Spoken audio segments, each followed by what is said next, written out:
Quote, society reproduces itself despite the catastrophes that may eventuate, end quote.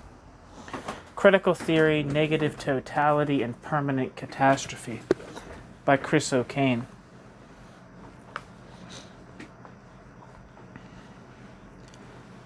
It is a commonplace to say that the 2008 crisis has led to a revival of interest in Marx of critical theory with capitalism, and with it the revitalization of socialism.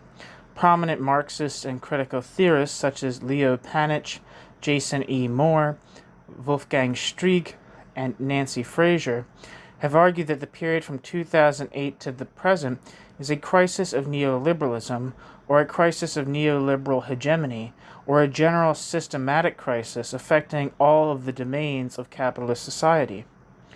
These thinkers have also developed accounts of how these crises provide opportunities for advancing socialism. This chapter criticizes these traditional Marxist and Habermasian critical theory accounts of the emergence of neoliberalism, the 2007 crisis and its aftermath, from a perspective that draws on an Adornian approach to critical theory and the critique of political economy. In distinction to the prevalent interpretations of Adorno by traditional Marxist and Habermasian critical theorists, the chapter also develops a critique of these phenomenon that draws on Adorno's critique of negative totality and permanent catastrophe.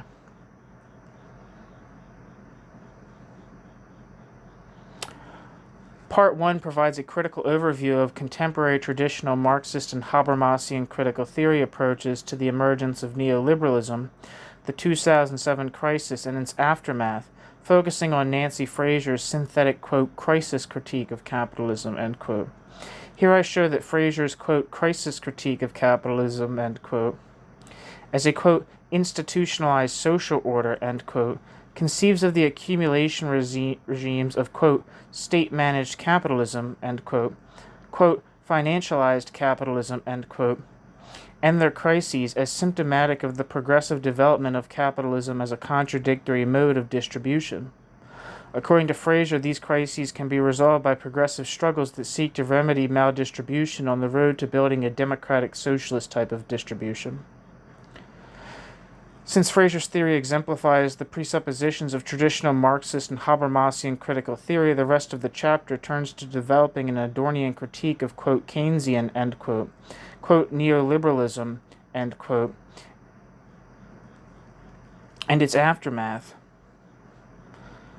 By reconstructing and drawing on his ideas of negative totality and permanent catastrophe, the conclusion uses the Adornian perspective that I have developed to criticize the approaches Fraser exemplifies, arguing that the analysis of neoliberalism and crises that proceed from traditional Marxist and Habermasian assumptions pass over the regressive development of history while promoting the perpetuation of negative totality and permanent catastrophe.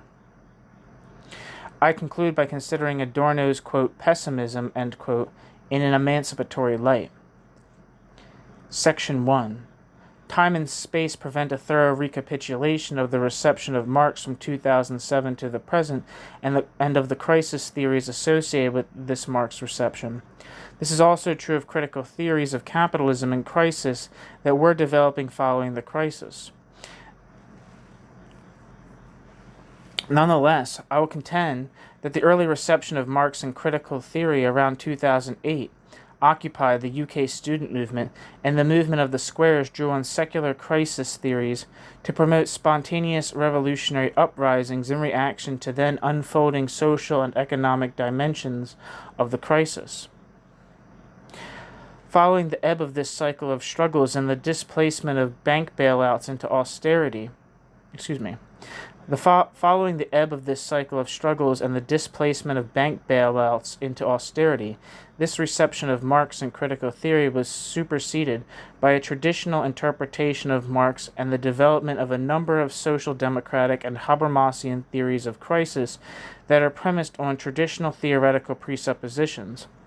Coupled with the pressing issues of climate change, this set the stage for a number of theories of capitalism and crisis that drew on and extended Marx and Polanyi to conceive of neoliberalism as a, quote, disembodied, end quote, variety of capitalism profiting from finance, debt, and privatization that was instigated by non-democratic market fundamentalists. I'm going to repeat that whole sentence. Coupled with the pressing issue of climate change, this set the stage for a number of theories of capitalism and crisis that drew on and extended Marx and Polanyi to conceive of neoliberalism as a, quote, disembodied, end quote, variety of capitalism, profiting from finance, debt, and privatization that was instigated by non-democratic market fundamentalist states. Wolfgang Streeck, George Kafensis, Diane Elson, and others drew on this interpretation of neoliberalism to conceive of the crisis of democracy, reproduction, and nature that were created by the neoliberal accumulation regime. Others, such as Jason E. Moore, developed synthetic theories of the multiple crisis tendencies in all these spheres. Noted critical theorist Nancy Fraser's democratic socialist, quote, crisis critique, end quote, of capitalism brings together and exemplifies these Marxist and contemporary critical theory interpretations. Fraser's, quote, crisis critique, end quote, offers a, quote, expanded, end quote, theory of capitalism as a, quote, institutionalized social order, end quote, on a theoretical and historical level. On a theoretical level, capitalism is characterized by a, quote, foreground, end quote, and, quote, background, end quote, relationship between the capitalist economy and reproductive labor and nature. This, quote, institutionalized social order, end quote, is facilitated by the state and results in profits. Yet this process of profit-making is also, quote, crisis-prone, end quote. The pursuit of profit is limitless, but the background spheres profit rely on are limited. There is, then, an inherent tendency for the process of accumulation to impinge upon and destabilize these background spheres, resulting in crises. Crises lead to class and boundary struggles between progressive and regressive forces over how and where the relationship between the foreground and background should be delineated, premised on the norms in each of these spheres. According to Fraser, such a, quote, crisis-prone, end quote, accumulation dynamic has unfolded historically in successive, quote, regimes of accumulation, end quote.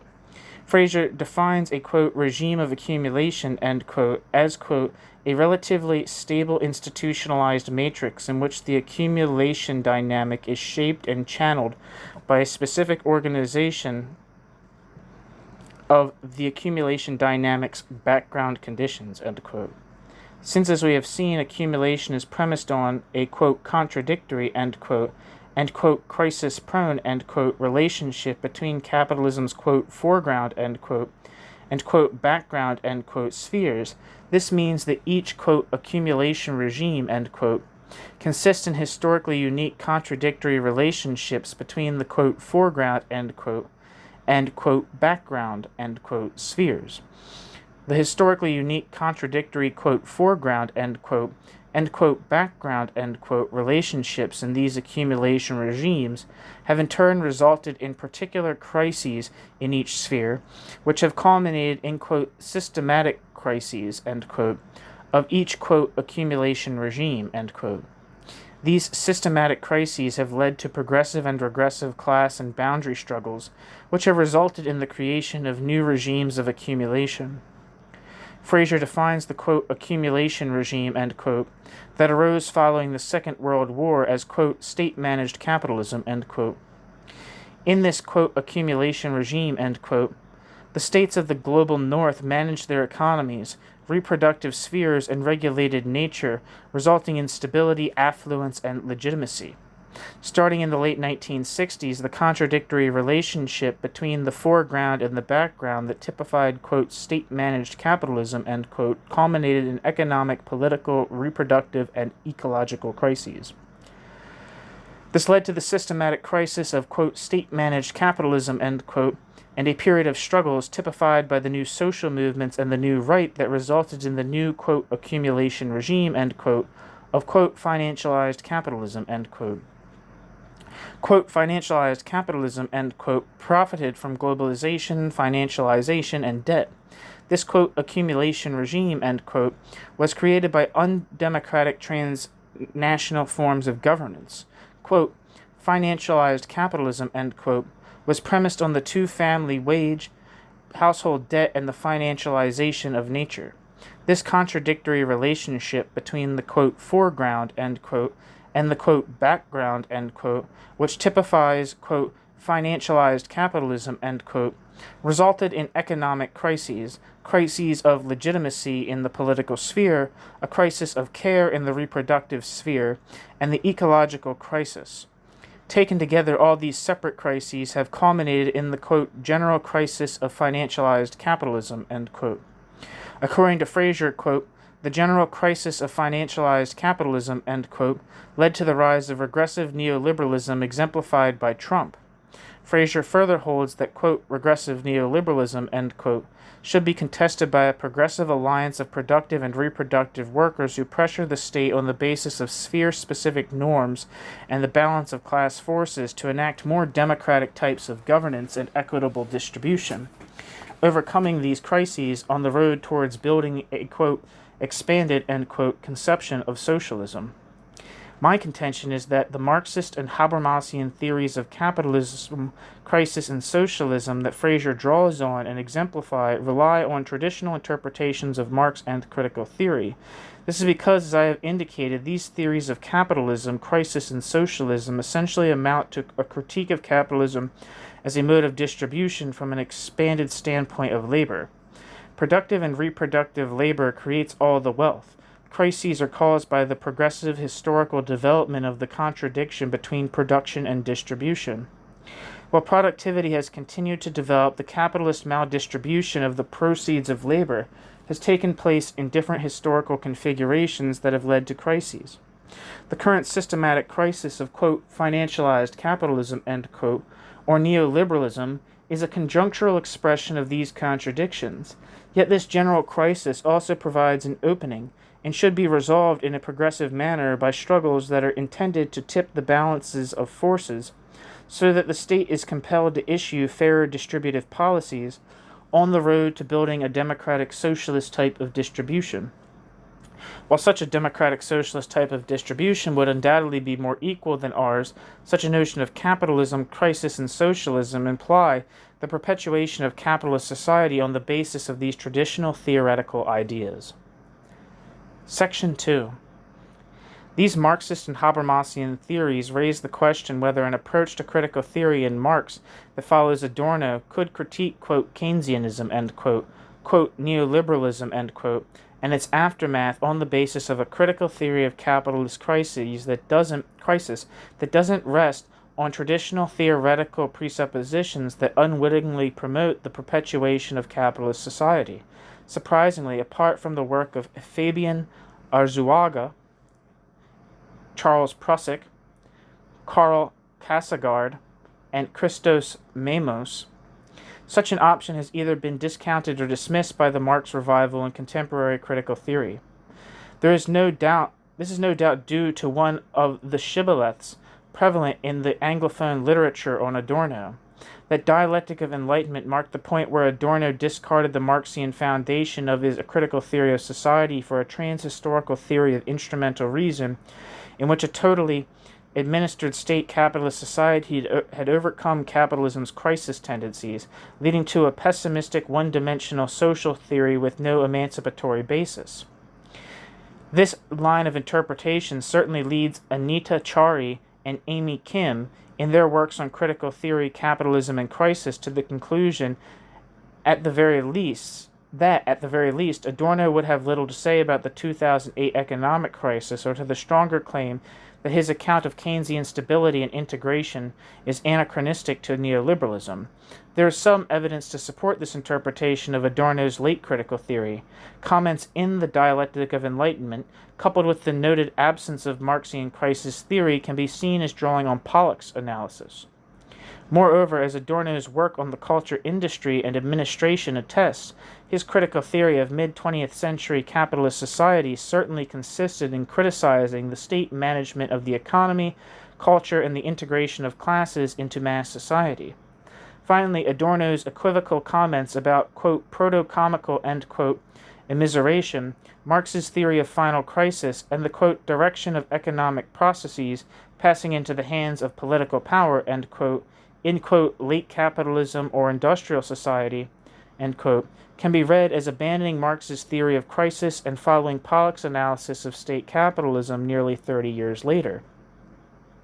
Yet there is also a strand of Adorno's work that cuts against this interpretation, as James Schmidt, Deborah Cook, and Adorno himself in Reflections on Class Theory point out. Adorno never agreed with Pollock's contention that capitalism's crisis tendencies had been overcome. Moreover, as Hans-Georg Backhaus and Werner Bonefeld have shown, Adorno developed an interpretation of the critique of political economy in the 1960s that was distinct from traditional Marxism and was central to his critical theory of this era. Finally, the discussions of Adorno's abandonment of crisis theory refrain from discussing the notions of, quote, negative universal history, end quote, permanent crisis, end quote, permanent catastrophe, end quote. Adorno developed what were intended to capture the trajectory of the historical development of the negative totality of capitalist society from the emancipatory perspective he is alleged to have abandoned. In what follows, I reconstruct Adorno's late critical theory of negative totality and permanent catastrophe and adapt such a critical theory to critique, quote, neoliberalism, end quote, the 2007 crisis and the 2007 crisis's aftermath.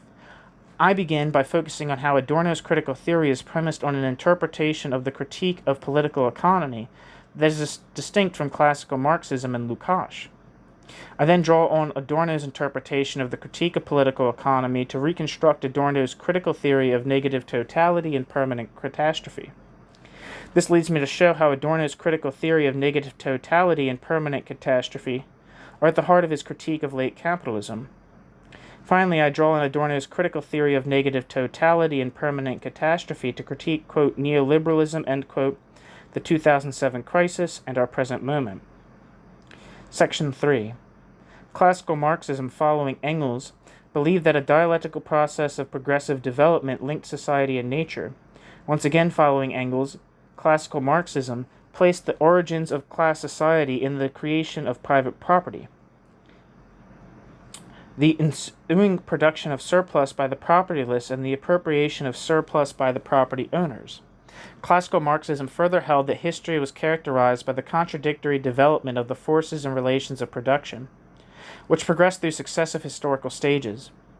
In capitalism, these contradictions would come to a head, culminating in an emancipatory final crisis.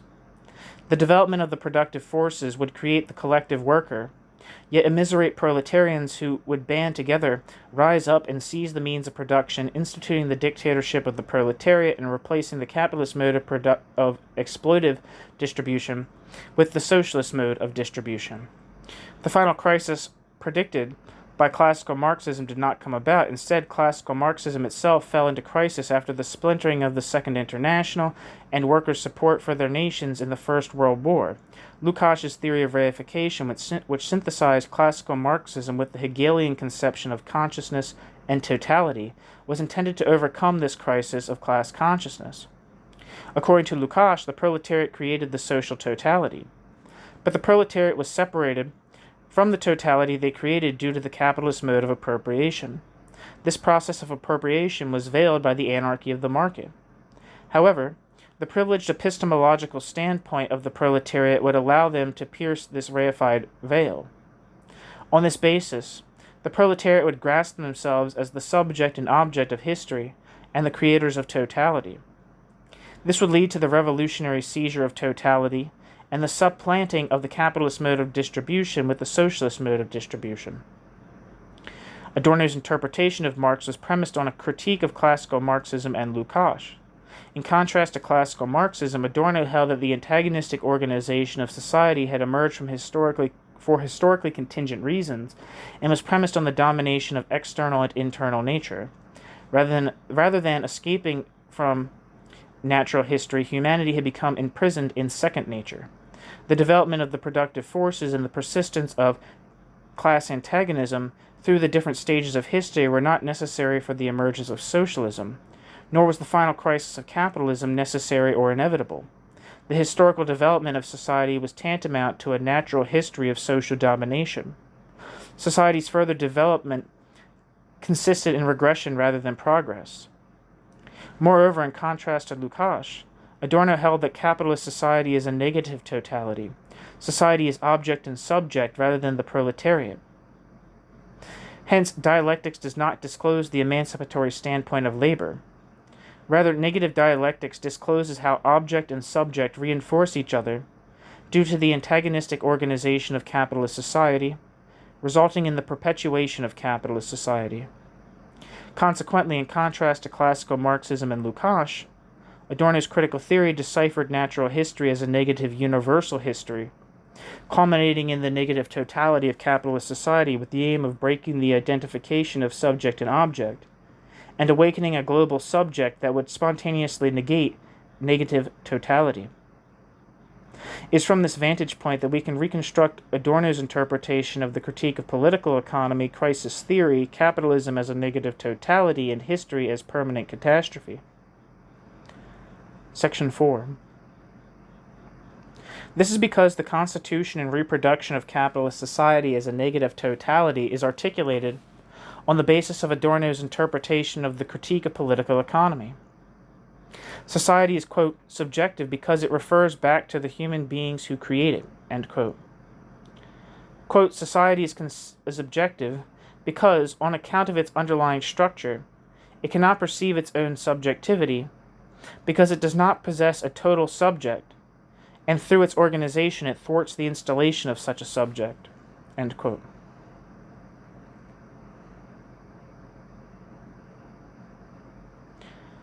Society's, quote, underlying structure, end quote, is created by the aggregate activity of production for profit carried out by the antagonistic capital relation within the capitalist social division of labor,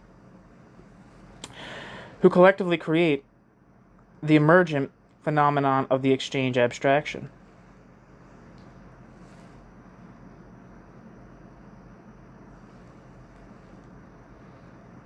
Consequently, as Adorno states, since, quote, society is a system in the sense of a synthesis of an atomized plurality, end quote, the, quote, shabby permanency in the constitution of society itself, end quote, is, quote, the universal development of the exchange system, end quote, which, quote, largely endows the system with a mechanical character, end quote. The, quote, objective rationality of society, namely that of exchange, end quote, also requires, quote, everyone to respect the law of exchange if he does not wish to be destroyed, irrespective of whether profit is his subjective motivation or not, end quote. This objective coercive reality thus, quote, reduces humans into agents and bearers of commodity exchange, end quote. Adorno further characterizes the dynamic of this process of reproduction on the basis of his understanding of Marx's theories of accumulation and crisis. For a, quote, dialectical theory of society concerns itself with structural laws, tendencies which more or less stringently follow the historical constitution of the total system. The Marxist models for this were the law of value, the law of accumulation, the law of economic crisis, end quote. Thus, as Adorno states, quote, whether or not capitalist society will be impelled towards capitalist society's collapse, as Marx asserted, is one of the most important questions with which the social sciences ought to concern themselves, end quote. However, Adorno's answer to this question distinguishes him from the classical Marxist and Lukácsian emancipatory theory of crisis, while also further going against the dominant interpretation of his later critical theory. For as he states in regard to the importance of the exchange abstraction for critical theory, the model of a dialectical concept of a general law of social reproduction, quote, would be Marx's law of crisis, even if it has become so obscured as to be unrecognizable, which was deduced from the tendency of the rate of profit to fall. Its modifications for their part should also be derived from it. The efforts to ward off or postpone the system imminent tendency are already prescribed within the system, end quote. Crucially, as this implies, Adorno conceived of these system-immanent tendencies as inherent to his interpretation of the critique of political economy, and his conception of capitalist society as an objective, subjective, negative totality. Accordingly, for Adorno, contra to traditional Marxism, the exchange abstraction is not a distributive veil created by the anarchy of the market.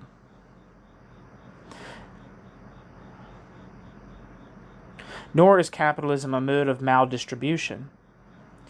Rather, the antagonistic organization of society necessarily appears in the exchange abstraction, which is objective and subjective and possesses socially objective and supra-individual properties that mutually mediate the other spheres of capitalist society, compelling individuals in shaping subjectivity.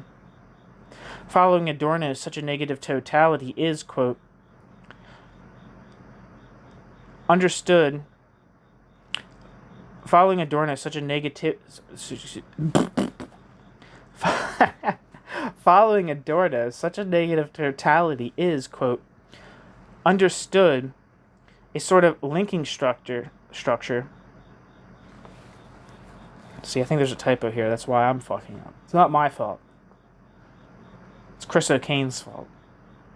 Following Adorno, such a negative totality is, quote, understood as a sort of linking structure between human beings in which everything and everyone depend on everyone and everything. The whole is only sustained by the unity of the functions fulfilled by all the whole's members. And each single one of these members of the whole is in principle assigned such a function, while at the same time each individual is determined, to a great degree, by that individual's membership in this total structure, end quote.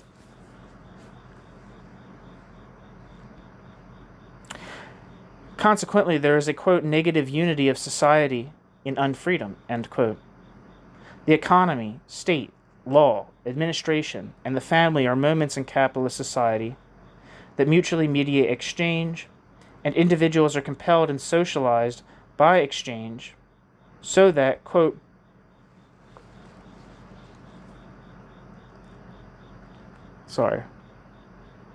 where am I? The economy, state, law, administration, and the family are moments in capitalist society that mutually mediate exchange, and individuals are compelled and socialized by it so that, quote, totality is pre-established for all individual subjects, end quote, leading those individual subjects to obey the totality's, quote, constraint, end quote, even in themselves, end quote.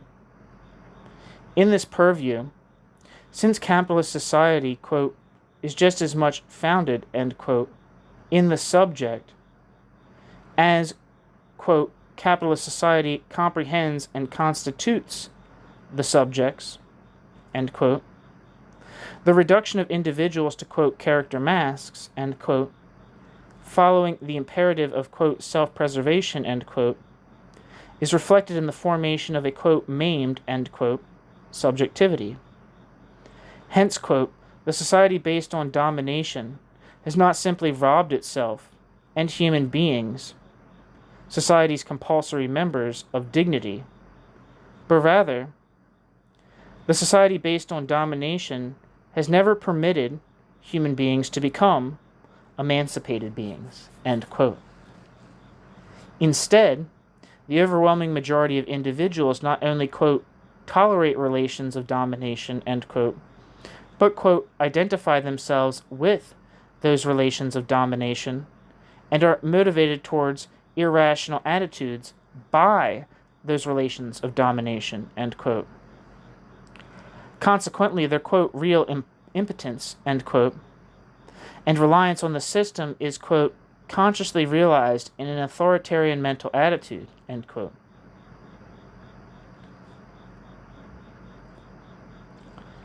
In moments of crises, rather than negating the system, individuals thus tend to support strong leaders and the state who act to reinforce the system and perpetuate negative totality.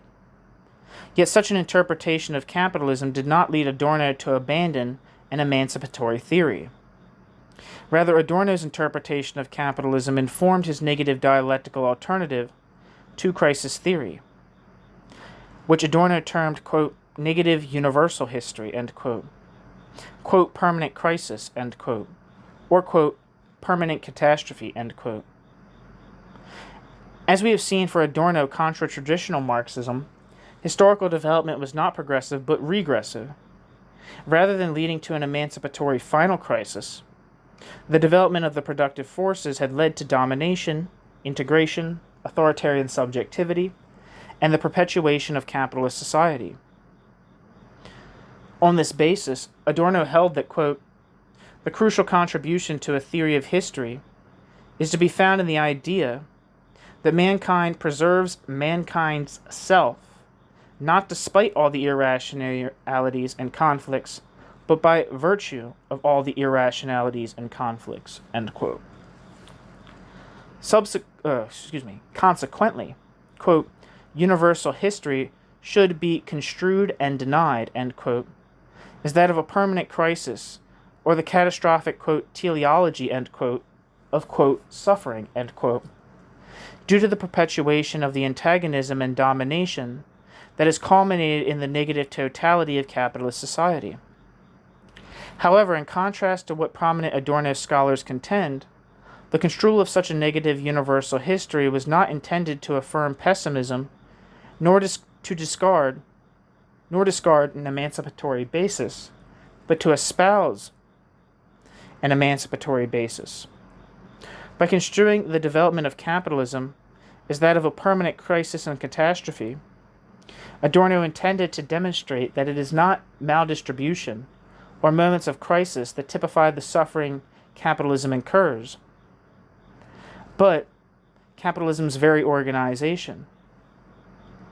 In so doing, Adorno hoped to break the, quote, spell, end quote, of second nature, demonstrating how the negative objectivity of society was perpetuated by antagonistic subjectivity, in the hopes of awakening the, quote, global subject, end quote, that would negate such a society.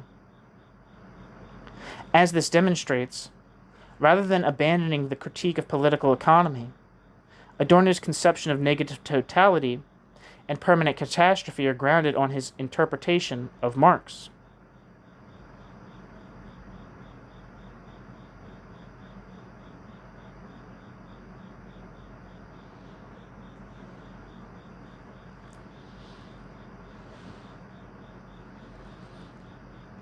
Sorry, 1 second.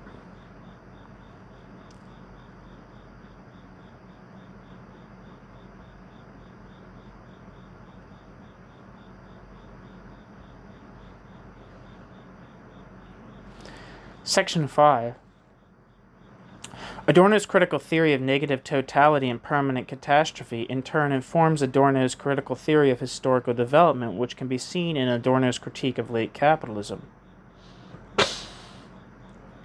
Here, mirroring his critical theoretical interpretation of Marx, Adorno held that, quote, modifications, end quote, to the historical dynamic of accumulation had counteracted crises, leading to the perpetuation of capitalist society as a negative totality.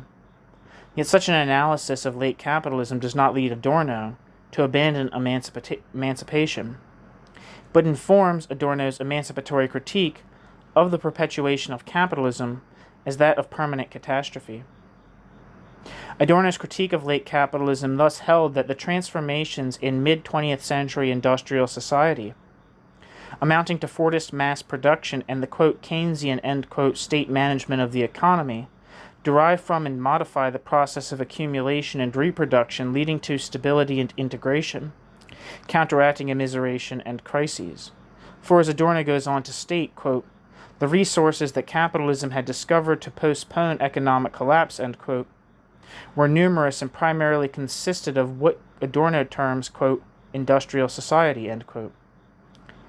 Chief among these resources that capitalism had discovered to postpone economic collapse were the large labor force required by, quote, Fordist, end quote, models of mass production, coupled with the state's management of the economy, which acted as what Adorno called, quote, the system-immanent embodiment of self-defense, end quote, against crises by assuring an adequate level of effective demand. The Fordist model of mass production thus assured unprecedented levels of mass employment and high wages. Moreover, the state management of the economy did not only consisted of the welfare state, policies of full employment and price fixing, but also the military Keynesianism of the Cold War, which helped maintain the relations of production without the, quote, apocalyptic earthquake of renewed economic crises, end quote, by assuring that an inordinate and unsaleable share of the social product, not meant by the aforementioned welfare policies, was dedicated to, quote, the production of the means of destruction, end quote.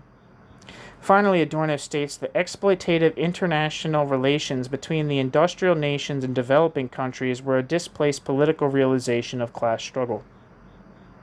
From this it follows that Adorno characterizes late capitalist economy and industrial society as elements of the objective-subjective exchange-mediated reproduction of negative capitalist totality.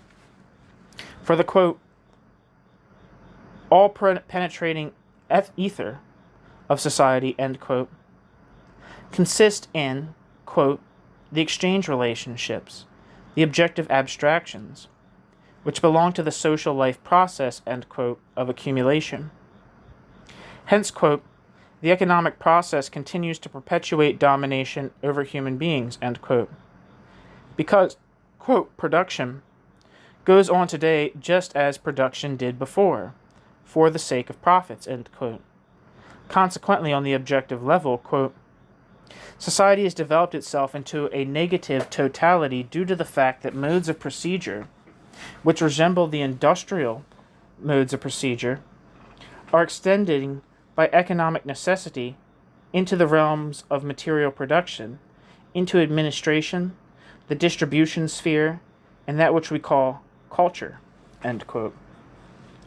Therefore, on the subjective level, the power of exchange, quote, abstraction over humanity is far more corporeal than that of any single institution, which silently constitutes itself in advance according to the scheme of things and beats itself into human beings, end quote, so that, quote, the objects of such are no longer merely the masses, but also the administrators and the administrators' hangers-on, end quote. From this it follows that, quote, if the theory of immiseration was not borne out to the letter, if the quote, if the theory of immiseration was not borne out to the letter,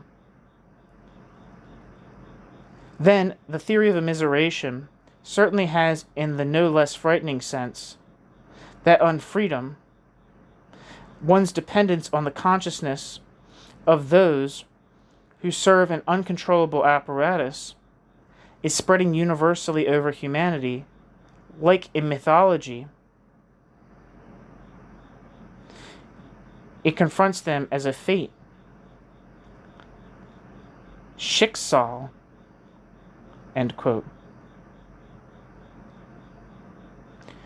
Consequently, revolutionary class consciousness had not arisen.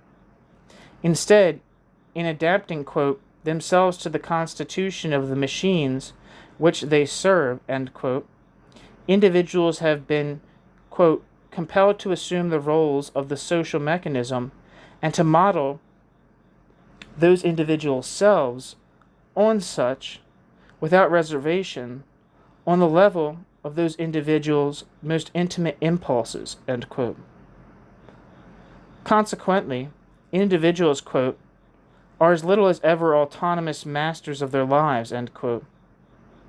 Rather, the maiming of subjectivity inherent to this subjective-objective dynamic means, quote, the kernel of individuation is beginning to come apart, end quote, as is, quote, the rationality of the fixed identical ego, end quote.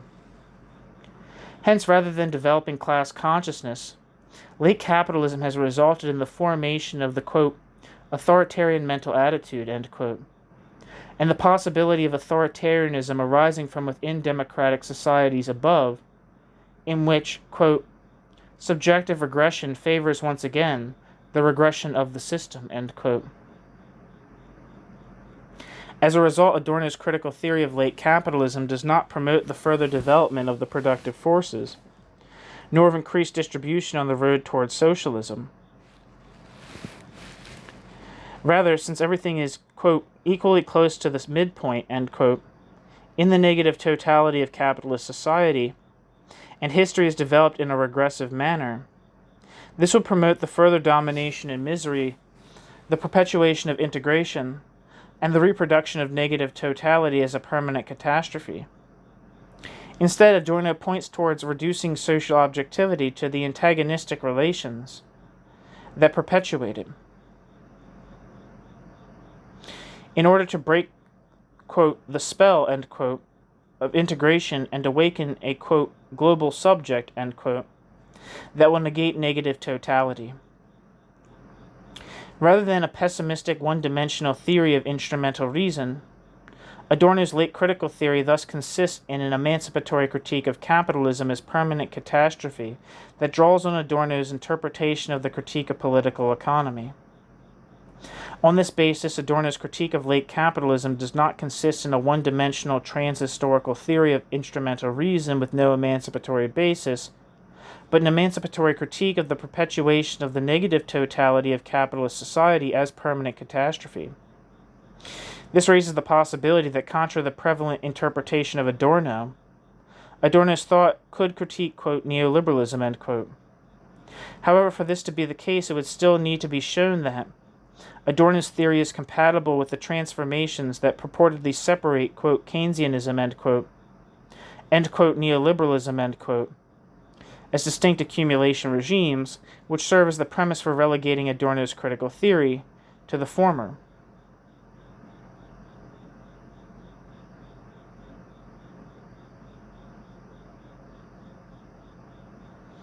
Section 6. Luckily, showing that Adorno's critical theory can critique these, quote, neoliberal, end quote, transformations, as the continuation of permanent catastrophe is not as formidable as it sounds. In the first place, it should be noted that Adorno stated in the introduction to the Positivist Dispute that it, quote, is by no means certain that, end quote, that the, quote, efforts, end quote, detailed in, quote, late capitalism, end quote, to ward off or postpone the system imminent tendency, end quote, to crisis.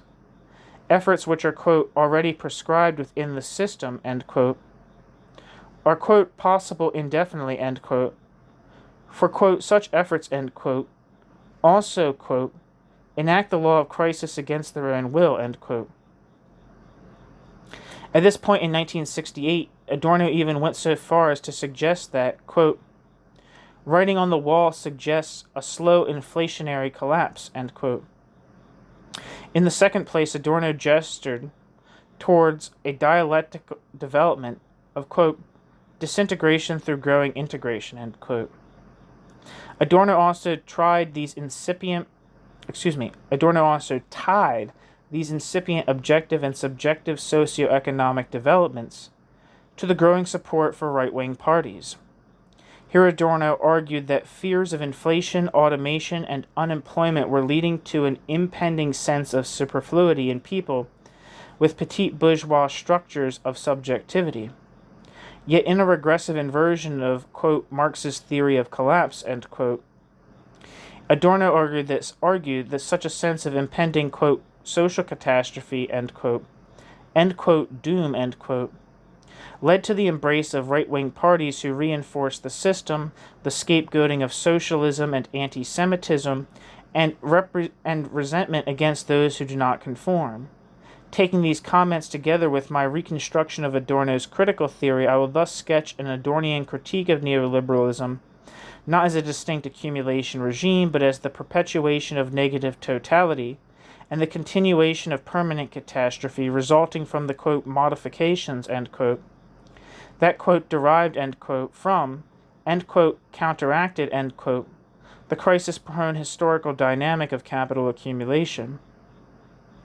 In this light, the very technological developments Adorno discussed in, quote, late capitalism, I guess that's an essay, late capitalism, led to overaccumulation and inflation, and the inflation Adorno indicated, laying the groundwork for an economic slowdown in the early 1970s, which, following ineffective government intervention, marked the end of the, quote, Keynesian, end quote, golden age. The ensuing efforts to revive the global economy meant that late capitalism's counteracting modifications, technology, state policy, and relations between the global North and South took on new roles in the process of valorization and ensuing trajectory of accumulation. A state-led attack on unions coupled with the introduction of lean technology in the global North, outsourcing and waves of primitive accumulation in Asia, led to declining wages, the emergence of surplus populations, the generation of waves of profits, the subsequent rapid and pronounced polarization of wealth. These state-administered economic policies were coupled with the transformation of welfare provisions and tax laws. These developments and policies were able to revive profits, but they also led to the unintended consequence of the increased importance of debt and, quote, speculative investment channeled through the world's financial institutions, end quote, for ensuring accumulation and reproduction. However, while the roles of technology, state policy, and global relations were qualitatively different from Adorno's account of late capitalism, they were still in line with my reconstruction of Adorno's critical theory of negative totality, insofar as they were derived from this process of capitalist reproduction, counteracting crisis tendencies and reproducing capitalism, albeit in a time in which cycles of boom and bust have reasserted themselves. In other words, these, quote, neoliberal, end quote, modifications, much like their, quote, Keynesian, end quote, forefathers, were indeed efforts that derived from the system, warding off and postponing the system-imminent tendency to crisis until they culminated in another crisis against their own will. Moreover, just like, quote, Keynesianism, end quote, neoliberalism could not overcome the crisis tendencies of accumulation. The last several decades have been marked by boom and bust cycles that have engendered rising inequality and increased levels of debt. The 2007 crisis did not rupture these tendencies, it only magnified those tendencies. Bailouts laid the foundations for an official recovery, yet austerity measures led to pronounced misery and a decade of weak and uneven recovery. Yet these crises were not the grounds of progressive struggles or emancipation, but led to further state measures to revive the economy, declining standards of living, the further embrace of right-wing populism, and the perpetuation of domination and misery. Certainly, as we have seen, the 2007 crisis led to contentions that neoliberalism was in crisis and that Marx and maybe even socialism itself was back. Indeed, the erosion of the material conditions of so many and the wave of progressive populist anti-austerity movements in the West in the wake of 2008, such as Occupy, lent these analyses credibility. So did the ascendance of Syriza, Corbyn, Sanders, and democratic socialism. And yet, the class in itself never became the class for itself. Syriza quickly embraced neoliberalism, Corbyn and Sanders lost. Here, as Adorno anticipated, it does indeed seem to be the case that the maiming of individual subjectivity, he analyzed as inherent to the dynamic of, quote, disintegration through growing integration, end quote, fostered reliance on the very processes that maimed it. At the same time, in the regressive inversion of, quote, Marx's theory of collapse, end quote, those with the petite bourgeois structure of subjectivity who felt threatened by the social catastrophe of restructuring and automation embraced strong leaders that promised to reinforce the system rather than do away with it.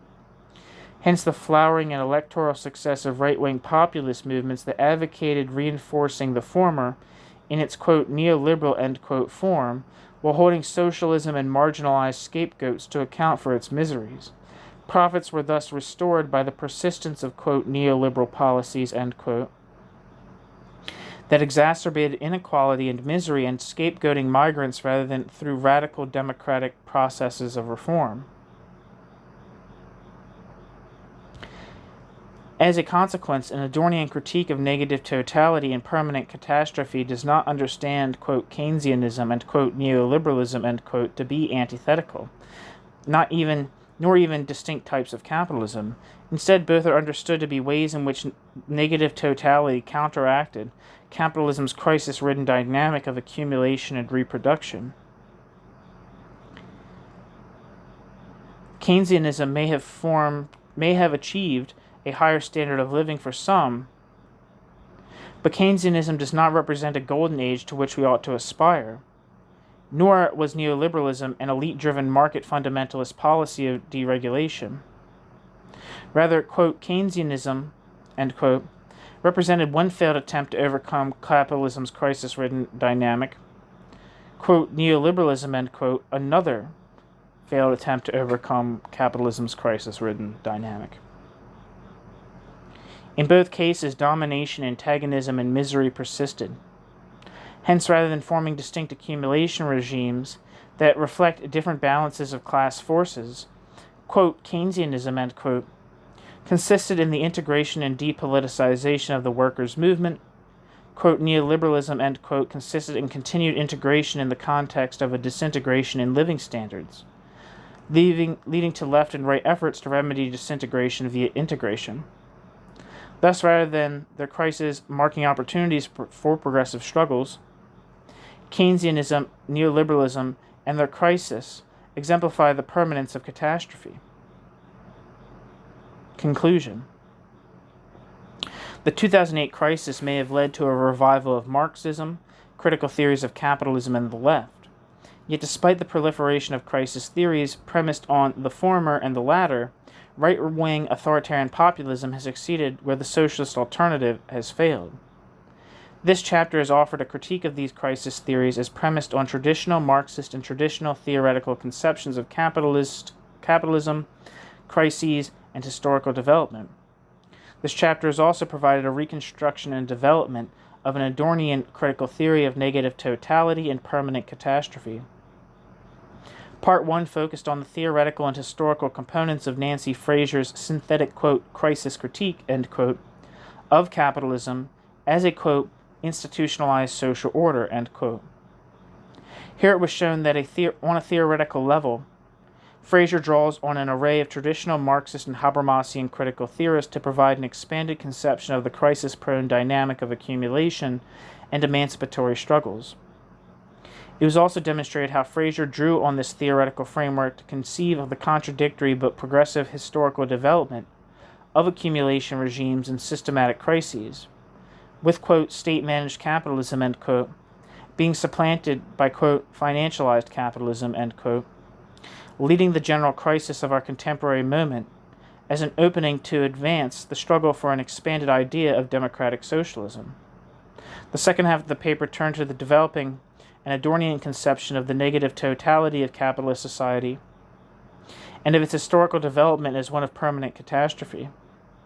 Despite the revival of interest in Marx and the critical theory of capitalism, such a perspective has been largely eschewed due to a number of shibboleths in the influential secondary literature on Adorno, eradicating the centrality of Adorno's interpretation of the critique of political economy and Adorno's emancipatory notion of permanent catastrophe from his critical social theory, relegating Adorno to a pessimistic Weberian critic of Fordism. Yet my ensuing reconstruction of Adorno's late critical theory demonstrated how Adorno drew on the critique of political economy to conceive of the negative totality of late capitalist society, and how Adorno's idea of permanent catastrophe drew on his modified interpretation of Marx's crisis theory. Finally, I showed how these Adornian ideas were reflected in his analysis of late capitalism and could be extended to our present. This leaves us with two distinct approaches to Marx and to critical theory. The traditional Marxist and Habermasian approach exemplified by Fraser conceives of crises as caused by the maldistribution of the proceeds of labor due to the contradictory capitalist organization of the relationship between the productive and distributive spheres of modern society. Yet these approaches also see crises as contradictory opportunities to restore profitability in a progressive manner via the balance of class forces that will drive history towards the democratic socialist organization of distribution. In this perspective, crisis critique entails a critique of the maldistribution of the proceeds of labor from the perspective of their just distribution. The Adornian approach, on the other hand, conceives of the antagonistic organization of capitalist society as a negative totality, replete with domination and suffering. Rather than viewing history as the progressive contradictory development of the productive forces, it sees historical development as a negative universal history. Rather than viewing crises as stemming from the contradictory capitalist process of distribution, it conceives of the perpetuation of capitalism as permanent catastrophe. In this perspective, crises do not provide openings for socialism through their resolution via class struggle. Rather, crisis resolution tends to promote authoritarianism. Even if crises lead to progressive measures, crises nonetheless reproduce negative totality.